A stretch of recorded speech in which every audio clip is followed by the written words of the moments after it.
तेज सिंह वीरेंद्र सिंह से रुखसत होकर विजयगढ़ पहुँचे और चंद्रकांता से मिलने की कोशिश करने लगे, मगर कोई तरकीब न बैठी क्योंकि पहरे वाले बड़ी होशियारी से पहरा दे रहे थे। आखिर सोचने लगे कि क्या करना चाहिए। रात चांदनी है, अगर अंधेरी रात होती तो कमंद लगाकर ही महल के ऊपर जाने की कोशिश की जाती। आखिर तेज सिंह एकांत में गए और वहां अपनी सूरत एक चौबदार कीसी बना महल की ड्योढ़ी पर पहुँचे। देखा कि बहुत से चौबदार और प्यादे बैठे पहरा दे रहे हैं। एक चौबदार से बोले, यार हम भी महाराज के नौकर हैं। आज 4 महीने से महाराज हमको अपनी अर्दली में नौकर रखा है। इस वक्त छुट्टी थी, चांदनी रात का मजा देखते ठलते इस तरफ आ निकले।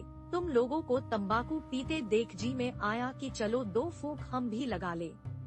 अफीम खाने वालों को तंबाकू की महक कैसी मालूम होती है, आप लोग भी जानते ही होंगे। हाँ, आइए बैठिए, तंबाकू पीजिए, कहकर चौबदार और प्यादों ने हुक्का तेज सिंह के आगे रखा। तेज सिंह ने कहा, मैं हिंदू हूँ, हुक्का तो नहीं पी सकता। हाँ, हाथ से जरूर पी लूंगा। यह कह चिलम उतार ली और पीने लगे। उन्होंने 2 फूंक तंबाकू के नहीं पिए थे कि खांसना शुरू किया। इतना खांसा कि थोड़ा सा पानी भी मुंह से निकाल दिया और तब कहा, मियाँ तुम लोग अजब कड़वा तंबाकू पीते हो। मैं तो हमेशा सरकारी तंबाकू पीता हूँ। महाराज के हुक्का बरदार से दोस्ती हो गई है, वह बराबर महाराज के पीने वाले तंबाकू में से मुझको दिया करता है। अब ऐसी आदत पड़ गई है कि सिवाय उस तंबाकू के और कोई तंबाकू अच्छा नहीं लगता। इतना कह चौबदार बने हुए तेज सिंह ने अपने बटुए में से एक चिलम तंबाकू निकाल कर दिया और कहा, तुम लोग भी पी कर देख लो कि कैसा तंबाकू है। भला चौबदारों ने महाराज के पीने का तंबाकू कभी काहे को पिया होगा। झट हाथ फैला दिया और कहा, लाओ भाई, तुम्हारी बदौलत हम भी सरकारी तंबाकू पी ले। तुम बड़े किस्मतवार हो कि महाराज के साथ रहते हो, तुम तो खूब चैन करते होगे। यह नकली चौबदार तेज सिंह के हाथ से तंबाकू ले लिया और खूब दोहरा जमा कर तेज सिंह के सामने लाए।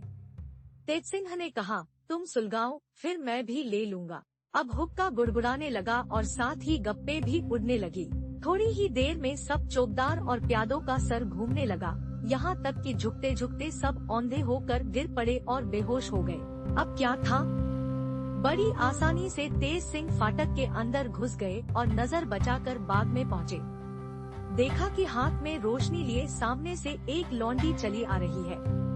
तेज सिंह ने फुर्ती से उसके गले में कमंद डाली और ऐसा झटका दिया कि वह चू तक न कर सकी और जमीन पर गिर पड़ी। तुरंत उसे बेहोशी की बुकनी सुंघाई और जब बेहोश हो गई तो उसे वहां से उठाकर किनारे ले गए।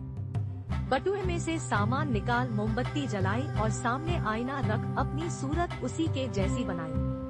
इसके बाद उसको वहीं छोड़ उसी के कपड़े पहन महल की तरफ रवाना हुए और वहां पहुँचे जहां चंद्रकांता, चपला और चंपा 10-5 लौंडियों के साथ बातें कर रही थी। लौंडी की सूरत बनाए हुए तेज सिंह भी एक किनारे जाकर बैठ गए। तेज सिंह को देख चपला बोली, क्यों केतकी, जिस काम के लिए मैंने तुझको भेजा था, क्या वह काम तू कर आई जो चुपचाप आकर बैठ गई है। चपला की बात सुन तेज सिंह को मालूम हो गया कि जिस लौंडी को मैंने बेहोश किया है और जिसकी सूरत बनाकर आया हूँ, उसका नाम केतकी है।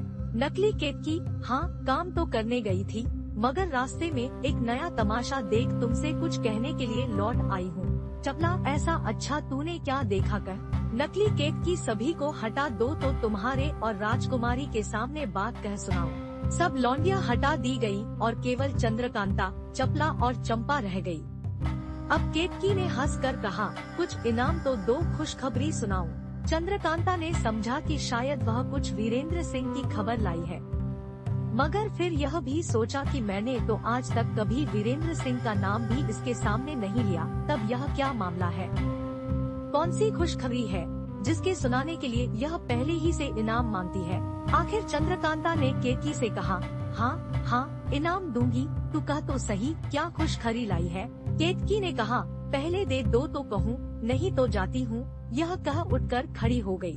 केतकी के ये नखरे देख चपला से न रहा गया और वह बोल उठी, क्यों री केतकी, आज तुझको क्या हो गया है कि ऐसी बड़बड़ कर बातें कर रही है। लगाऊं 2 लात उठ के। केतकी ने जवाब दिया, क्या मैं तुझसे कमजोर हूँ जो तू लात लगावेगी और मैं छोड़ दूंगी। अब चपला से न रहा गया और केतकी का झोंटा पकड़ने के लिए दौड़ी, यहाँ तक कि दोनों आपस में गूंद गई। इत्तेफाक से चपला का हाथ नकली केतकी की छाती पर पड़ा, जहाँ की सफाई देख वह घबरा उठी और झट से अलग हो गई। नकली केतकी हंसकर, क्यों भाग क्यों गई, आओ लड़ो। चपला अपनी कमर से कटार निकाल सामने हुई और बोली, ओ अय्यार सच बता तू कौन है, नहीं तो अभी जान ले डालती हूँ। इसका जवाब नकली केतकी ने चपला को कुछ न दिया और वीरेंद्र सिंह की चिट्ठी निकालकर सामने रख दी। चपला की नजर भी इस चिट्ठी पर पड़ी और गौर से देखने लगी। वीरेंद्र सिंह के हाथ की लिखावट देख समझ गई कि यह तेज सिंह है, क्योंकि सिवाय तेज सिंह के और किसी के हाथ वीरेंद्र सिंह कभी चिट्ठी नहीं भेजेंगे। यह सोच समझ चपला शर्मा गई और गर्दन नीची कर चुप हो रही, मगर जी में तेज सिंह की सफाई और चालाकी की तारीफ करने लगी। बल्कि सच तो यह है कि तेज सिंह की मोहब्बत ने उसके दिल में जगह बना ली। चंद्रकांता ने बड़ी मोहब्बत से वीरेंद्र सिंह का खत पढ़ा और तब तेज सिंह से बातचीत करने लगी। चंद्रकांता, क्यों तेज सिंह, उनका मिजाज तो अच्छा है। तेज सिंह, मिजाज क्या खाक अच्छा होगा, खाना पीना सब छूट गया, रोते रोते आंखें सूज आईं। दिन रात तुम्हारा ध्यान है, बिना तुम्हारे मिले उनको कब आराम है। हजार समझाता हूँ मगर कौन सुनता है। अभी उसी दिन तुम्हारी चिट्ठी लेकर मैं गया था, आज उनकी हालत देख फिर यहाँ आना पड़ा। कहते थे कि मैं खुद चलूँगा, किसी तरह समझा बुझा कर यहाँ आने से रोका और कहा कि आज मुझको जाने दो, मैं जाकर वहाँ बंदोबस्त कर आऊँ, तब तुमको ले चलूँगा जिससे किसी तरह का नुकसान न हो। चंद्रकांता, अफसोस तुम उनको अपने साथ न लाए, कम से कम मैं उनका दर्शन तो कर लेती। देखो यहाँ क्रूर सिंह के दोनों अय्यारों ने इतना उधम मचा रखा है कि कुछ कहा नहीं जाता। पिताजी को मैं कितना रोकती और समझाती हूँ कि क्रूर सिंह के दोनों अय्यार मेरे दुश्मन हैं, मगर महाराज कुछ नहीं सुनते, क्योंकि क्रूर सिंह ने उनको अपने वश में कर रखा है। मेरी और कुमार की मुलाकात का हाल बहुत कुछ बढ़ा चढ़ा कर महाराज को न मालूम किस तरह समझा दिया है कि महाराज उसे सच्ची का बादशाह समझ गए हैं। वह हरदम महाराज के कान भरा करता है, अब वे मेरी कुछ भी नहीं सुनते। हाँ, आज बहुत कुछ कहने का मौका मिला है, क्योंकि आज मेरी प्यारी सखी चपला ने नाज़िन को इस पिछवाड़े वाले बाग में गिरफ्तार कर लिया है।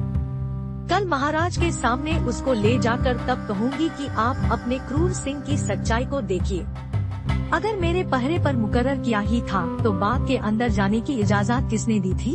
यह कहकर चंद्रकांता ने नाज़िन के गिरफ्तार होने और बाग के तहखाने में कैद करने का सारा हाल तेज सिंह से कह सुनाया। तेज सिंह चपला की चालाकी सुनकर हैरान हो गए और मन ही मन उसको प्यार करने लगे, पर कुछ सोचने के बाद बोले, चपला ने चालाकी तो खूब की मगर धोखा खा गई। यह सुन चपला हैरान हो गई, हाय राम, मैंने क्या धोखा खाया, पर कुछ समझ में नहीं आया। आखिर न रहा गया, तेज सिंह से पूछा, जल्दी बताओ मैंने क्या धोखा खाया। तेज सिंह ने कहा, क्या तुम इस बात को नहीं जानती थी कि नाज़िन बाग में पहुंचा तो अहमद भी जरूर आया होगा, फिर बाग ही में नाज़िन को क्यों छोड़ दिया। तुमको मुनासिब था कि जब उसको गिरफ्तार किया ही था तो महल में लाकर कैद करती या उसी वक्त महाराज के पास भिजवा देती।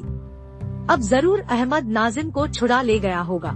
इतनी बात सुनते ही चपला के होश उड़ गए और बहुत शर्मिंदा होकर बोली, सच है, बड़ी भारी गलती हुई, इसका किसी ने ख्याल न किया। तेज सिंह, और कोई क्यों ख्याल करता, तुम तो चालाक बनती हो, अय्यारा कहलाती हो, इसका ख्याल तुमको होना चाहिए कि दूसरों को।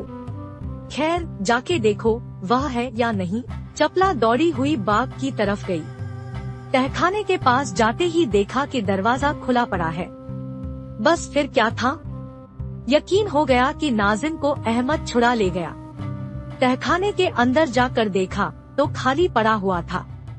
अपनी बेवकूफी पर अफसोस करती हुई लौट आई और बोली, क्या कहूँ, सचमुच अहमद नाज़िन को छुड़ा ले गया। अब तेज सिंह ने छेड़ना शुरू किया, बड़ी अय्यार बनती थी, कहती थी हम चालाक है, होशियार है, ये है वो है। बस एक अदने अय्यार ने नाकों में दम कर डाला।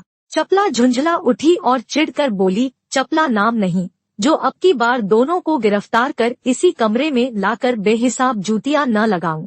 तेज सिंह ने कहा, बस तुम्हारी कारीगिरी देखी गई, अब देखो मैं कैसे एक एक को गिरफ्तार कर अपने शहर में ले जाकर कैद करता हूँ।